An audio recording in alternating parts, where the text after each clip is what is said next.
We spent 2 months in Taiwan, and I loved it. I struggled a little bit, especially when Amy wasn't around. Today, we're going to share with you what made Taiwan one of my top places to go in Asia. And what made it one of my lesser favorite places to visit. So first, why did we decide to go to Taiwan?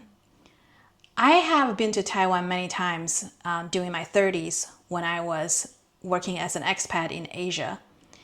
I have many friends that still live in Taiwan, and also one of the monasteries that I study under is in Taiwan. So that's why it was a no-brainer to put Taiwan on our list of places to go in Asia. I had never been to Taiwan, but it has always been on my list of places to visit. So it really wasn't hard to convince me to go there and spend a couple of months.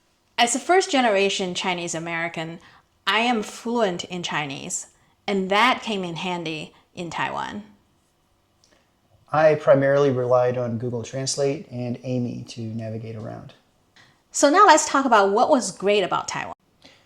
For me, it was the gym was great. I worked out at a gym called the Fitness Factory in a couple of different locations, and it was fantastic. It was exactly the right price. Massive gym, very clean, all new equipment. I cannot recommend it enough.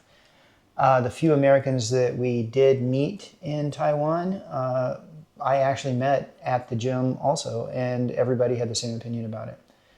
I also really liked our Airbnb. I think it was the best Airbnb that we stayed at while we were in Asia.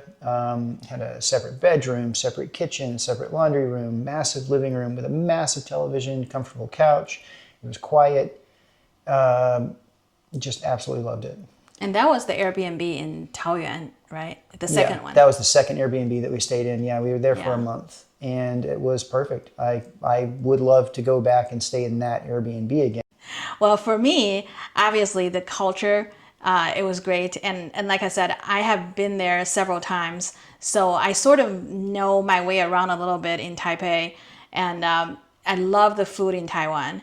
And we had gone to one of the night markets when we were in Taichung, and it was really great.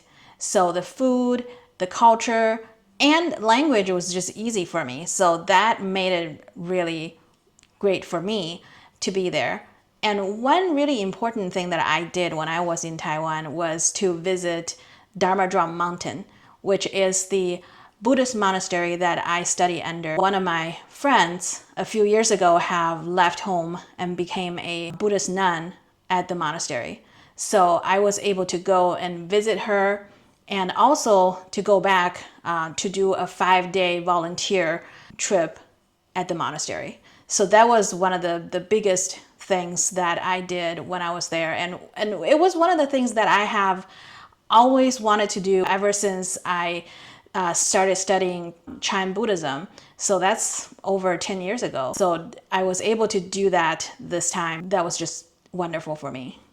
I spent a day visiting with Amy prior to her going for her volunteer trip, and got to say I was super impressed. I'm not a Buddhist, but I was extremely impressed with the facility, the people that I met there. Amy's friend was very nice. All the people that I met who volunteered there were just very, very nice, good people.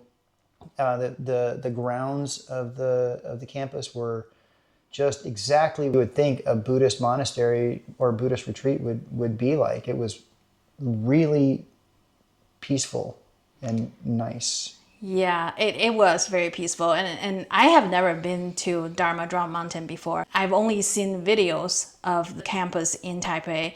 And to be there, to see the actual place, and then to go to the Chan Hall, it was very life-changing actually for me.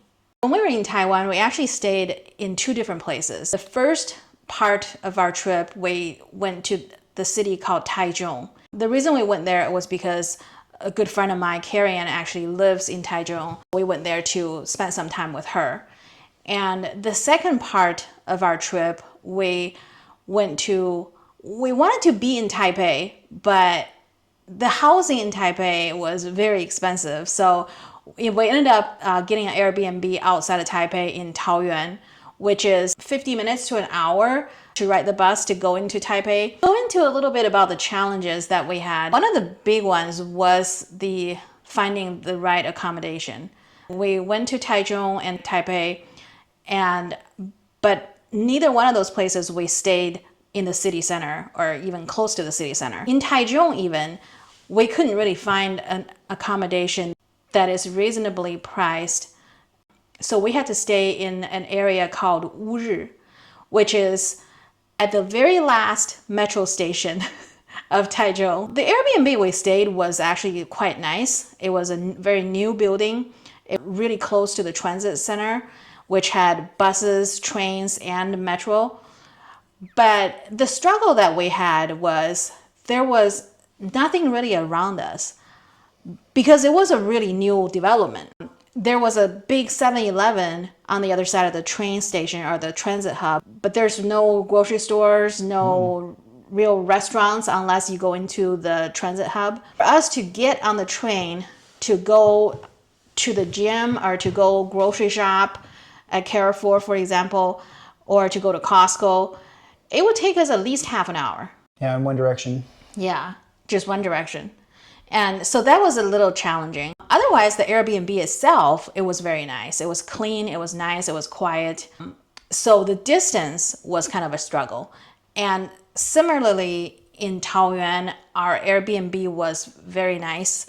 Like Jim said, he really enjoyed that Airbnb, but it was also very far away from Taipei city.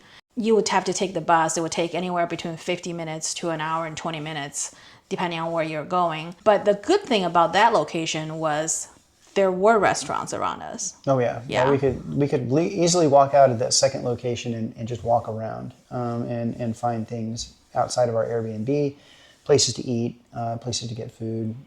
Grocery stores. Yeah, grocery stores that Yeah. were close by, a couple of convenience stores that were real close by.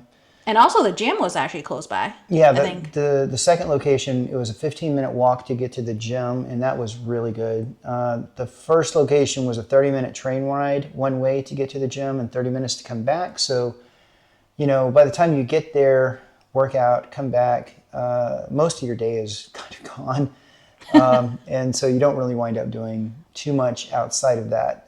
Workout and then just work on projects in the Airbnb at home. But the second location had a little bit more going for it. There was more opportunity to eat food just right outside of our door.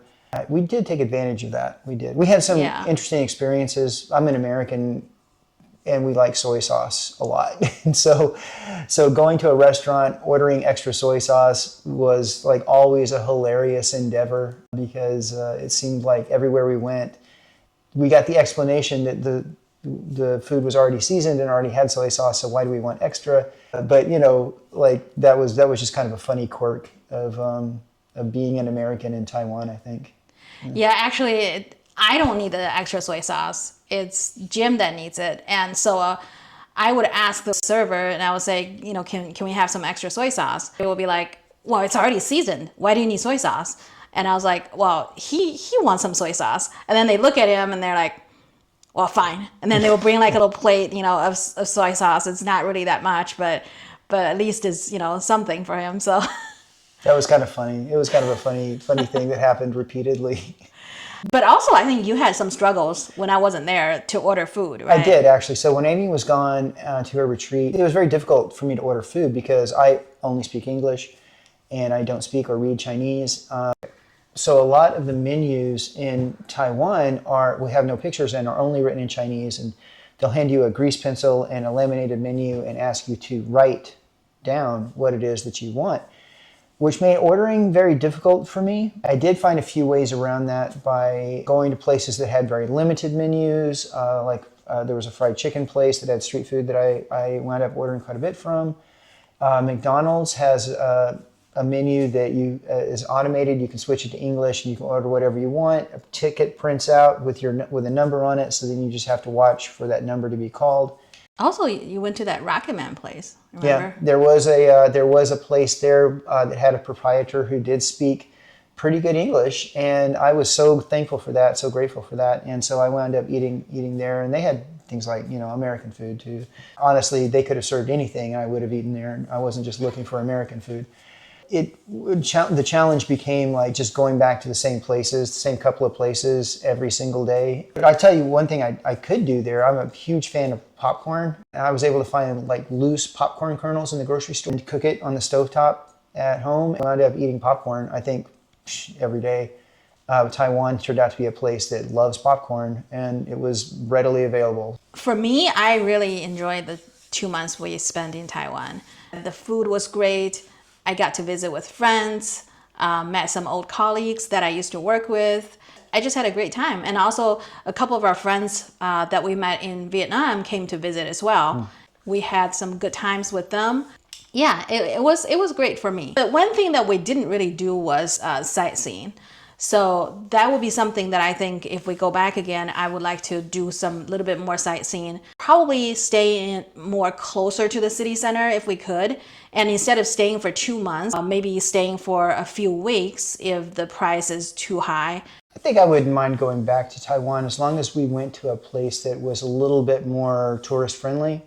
Where we were, it was very local, which is understandable. Yeah. Again, I'm not saying that people should learn how to speak English. I'm not saying that at all. I don't speak that language. I am the one that needed to get extra help. So, but if we went to a place that catered more towards international tourists, I think that it would be a little bit more. I'd have a little bit more fun. I do. I think I'd have a little bit more fun there. Yeah, I think next time if we spend more time in Taipei, I think you will probably find Taipei to be very international, and there's a lot more things to do in Taipei. And unfortunately, we only went to Taipei, I think, that one time when we met with our friends. Yeah. And you actually had a good time. We went to Taipei 101. Oh, you did? I had I got some tea at the top of Taipei 101, and it was great at a tea shop that was absolutely wonderful. We found Dairy Queen. Yes. In Taipei 101. Oh, gosh, it was Dairy Queen. So it was a massive, really fancy Dairy Queen. It was, and it was a lot of people at Dairy Queen too. There was a huge line, and they had some things that we've never seen in America. But yeah, they looked fantastic. We got like soft serve or something. I don't know, I can't remember. It was the first time that we'd had soft serve in a little while, I think. And so it was nice to be able to get that little treat. But we had a good time in Taipei 101. That was a good day. We would definitely go back, but next time our strategy will be a little different. Also, I think our goals will be a little different next time. Instead of visiting friends and doing all that kind of stuff, we're probably going to do more sightseeing. I agree. All right. Well, thank you for watching. We hope you will subscribe and follow along with our retired nomad journey. In our next video, we'll talk a little bit more about my trip to the monastery. After that, we'll have another video to talk about the cost of living in Taiwan for 2 months as slow travelers. All right, thank you, and we'll see you in the next one.